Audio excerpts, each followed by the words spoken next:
Hi friends, ఈరోజైతే మనకి 2 orders వచ్చినాయండి. కాక్టైల్స్ బ్రీడింగ్ పేరు ఒకటండి, కాకినాడ. మన సబ్స్క్రైబరు బ్రీడింగ్ పేరు కావాలని అడిగారు. రెడీ టు బ్రీడ్ పేరు ఇవ్వడం జరిగింది. ఎల్బినో పెయిడ్ అండి, చాలా బ్యూటిఫుల్గా ఉంది కలరు. నెక్స్ట్ వచ్చి ఇంకొక ఆర్డర్ వచ్చి Hyderabad Miyapur hand feeding chicks అడిగారు. ఆయన మన సబ్స్క్రైబరే. లొటినో ఒకటిను ఎల్బినో పైడ్ ఒకటి, రెండు చాలా బ్యూటిఫుల్ చిక్స్, చాలా యాక్టివ్గా కూడా ఉన్నాయి. అవి పంపించడం జరిగిందండి. ఇలాగే మీకు కూడా ఎవరికన్నా హ్యాండ్ ఫీడింగ్ చిక్స్ కానీ బ్రీడింగ్ పేర్స్ కానీ కావాలంటే మన ఛానల్ ఫాలో అవ్వండి. మనకి ఈ వీడియో కింద డిస్క్రిప్షన్లో మన గ్రూప్ లింక్ ఉందండి.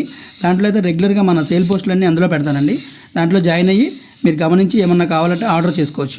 ఈ వీడియో నచ్చితే లైక్ చేయండి. కొత్త వాళ్ళు ఎవరంటే మన ఛానల్ సబ్స్క్రైబ్ చేయడం మర్చిపోకండి. సబ్స్క్రైబ్ చేసిన వాళ్ళు బెల్ ఐకాన్ని ఆన్లో పెట్టుకోండి. నేను చేసే ప్రతి వీడియో మీకు ముందుగా చేరుతుందండి. బర్డ్స్ గురించి ఏమైనా ఇన్ఫర్మేషన్ కావాలంటే మన వాట్సాప్ నెంబర్కి మెసేజ్ చేయండి. మీకు ఏదైనా సలహాలు ఉన్నా చెప్తాను. Thank you friends.